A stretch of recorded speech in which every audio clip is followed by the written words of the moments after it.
धर्म का परिणाम होता है मोक्ष, धर्म का परिणाम होता है सफलता और असफलता में सम होना। हम लोग यही तो समझते ना, 4 दिन नाम जप लिया, हमारा काम क्यों नहीं बना, इसका मतलब भगवान नहीं सुनते बहुत। इसीलिए सत्संग की आवश्यकता होती है। सुख दुखे समे कृत्वा लाभा लाभो जया जयो, ये धर्म का स्वरूप होता है। अगर आप धर्म से चल रहे हो तो आपको पक्का पता मैं धर्म से चल रहा हूं, तो दुख जो आया है, असफलता जो आई है, ये मेरे किसी कर्म के परिणाम का स्वरूप है। इसमें भगवान का कोई दो ही प्रकार के कर्म है, शुभ और अशुभ। शुभ का फल आता है सुखद लौकिक, और अशुभ का फल आता है दुखद। तुम्हें शुभ अशुभ दोनों से ऊपर उठाएगा, सुख दुख में समान भाव लाएगा। अब हम अगर विश्वास करें इस बात पे तो आश्चर्य होगा। विद्यारण्य जी बड़े महापुरुष हैं, बड़े सन्यासी हुए हैं।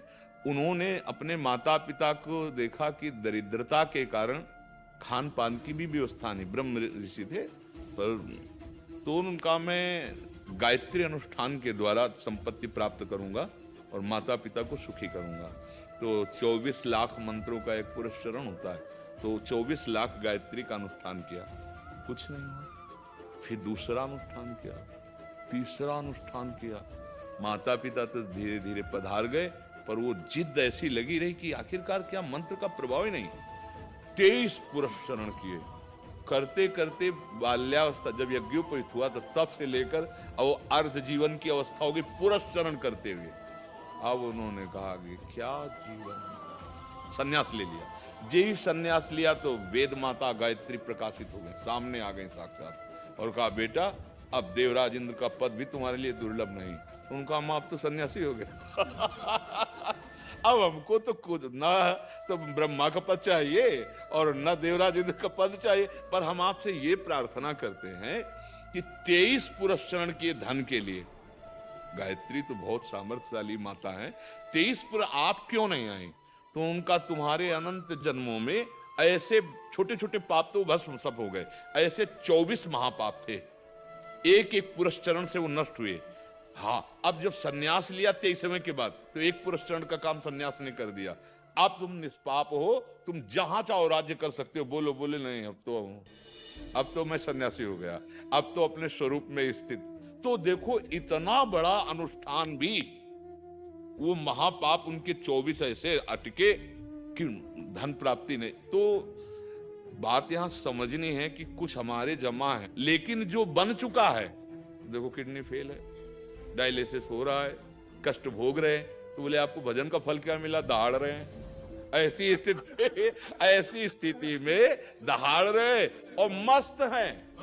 मेरी प्रार्थना है असफलता पर निराश मत हो, सफलता पर अहंकार न करें और धर्म पूर्वक चलते रहें, तो वो सफलता मिलेगी जिसको प्रसन्नता कहते हैं, अखंड प्रसन्नता। ये सुख दुख तो क्षणिक है भैया, दिन है तो विश्वास करो रात आएगी, रात है तो धैर्य धारण करो, दिन आएगा। ये सुख दुख का क्रम चलता रहता है। अब ये आजकल क्या चला है कि अमुक जगह चलते हैं, जंतुर बंधवा लेते हैं या हवन करवा लेते हैं, दुख मिट जाएगा। तो हमारी तो समझ ऐसी नहीं है। हमें जैसा गुरुजनों से समझ में आया है, तो भगवान से बढ़कर तो कोई शक्तिशाली है नहीं। तो वही हम कहते हैं, भगवान की शरण हो जाओ, नाम जप करो। किसी भी जंत्र में किसी भी ऐसे ताकत नहीं कि कर्म संस्कारों को भस्म कर दे, कर्म संस्कारों को भस्म कर दे। वो तो केवल एक भगवान श्री हरि। अब तो भटकना बंद किया जाए और उतनी देर एकांत में बैठकर नाम कीर्तन किया जाए। सर्व पाप प्रणाशन, और पाप का फल दुख होता है, मिट जाएगा।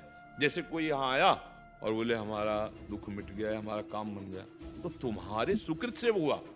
आप दैन्य भाव से संत दर्शन के लिए आ रहे हैं, तो एक एक कदम आपके यज्ञ के समान हो रहे नहीं। अब क्या है, वो पुण्य बना तुम्हारा और पाप नष्ट हुआ और तुम्हारा काम ऐसे। तो हम क्या करें, हम अपने धर्म पर विश्वास करें, हम भागवतिक आज्ञा के अनुसार कर्म पर विश्वास करें, बाहरी बातों पर विश्वास हमें नहीं करना है। कोई ये चमत्कार नहीं कर सकता कि तुमको सुखी कर सके। भगवान सामने खड़े हैं और अर्जुन को आदेश कर रहे हैं कि मुझे तभी तुम प्राप्त होगे, इसलिए मेरा अनन्य चिंतन कर। चिंतन की बात भगवान अर्जुन जी को सामने आदेश कर रहे, सामने होते, और सच्ची कह रहा हूं सामने ही है। मत्ता परतरम नान्यत किंचिदस्ति दलल जाए, लेकिन क्या देख पा रहे?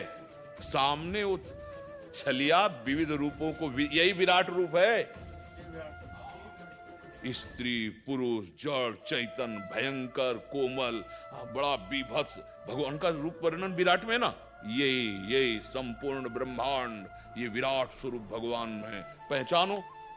अब बिना गुरु कृपांजन के नेत्र ऐसे हैं कि त्रिगुण माया का खेल तो देख सकते हैं, लेकिन मायातीत भगवान को नहीं देख पाते। अब कैसे देखें? बोले अनन्य चिंतन करो भगवान का। चिंतन का जो ही रंग चढ़ेगा और ये यंत्र पवित्र होंगे, मन बुद्धि चित्त अहम, चिंतन बदल जाएगा। हाँ, गोस्वामी जी देख रहे हैं, सिय राम मैं सब जग जान, मान ही नहीं कह रहे।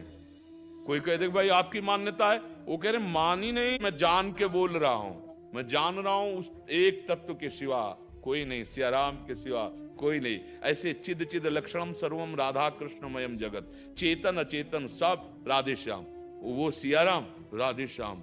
अपनी दृष्टि जैसी की गई तो वो परम तत्व वैसा ही हमको अनुभव में आने लगा।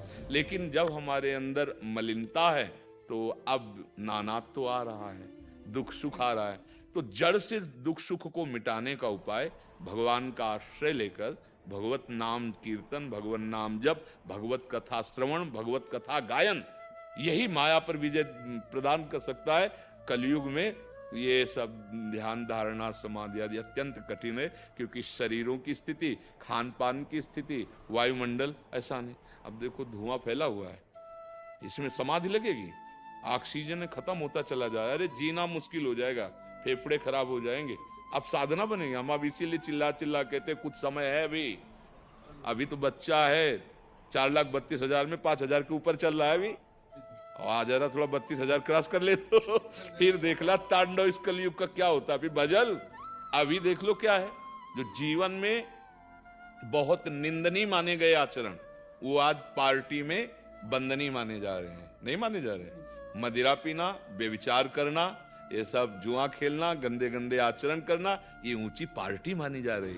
अब विचार करके देखिए ये किसकी देन है? कलयुग की देन है। क्योंकि परीक्षित जी से मांगा था ना कि मैं कहा हूं आपके, वैसे तो मुझे कहीं वास नहीं दिखाए, बोले मैं ये स्थान देता हूं। उन्हें सोचा हमारे राज्य में कोई ऐसा है ही नहीं कि कोई शराब पिए, कोई जुआ खेले, कोई बेविचार करे पराई स्त्री से, कोई चोरी करे, कोई हिंसा करे, ये तो है ही नहीं।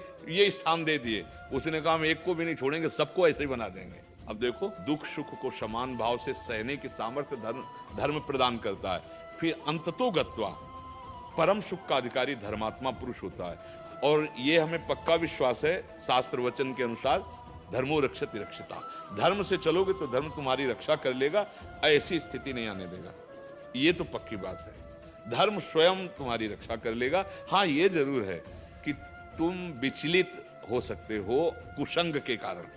अगर कुसंग मिला तो विचलित हो सकते हो कि बहुत धर्म से चलता हूं और बड़े दुख में हूं, और सामने वाला बढ़िया कार एसी कार में चल रहा है और उसके सब, और वो एकदम सब अरे बड़ा सुखी है। क्योंकि अधर्मी कभी भी ना तो सुख, ना शांति, ना विश्राम कभी प्राप्त नहीं कर सकता।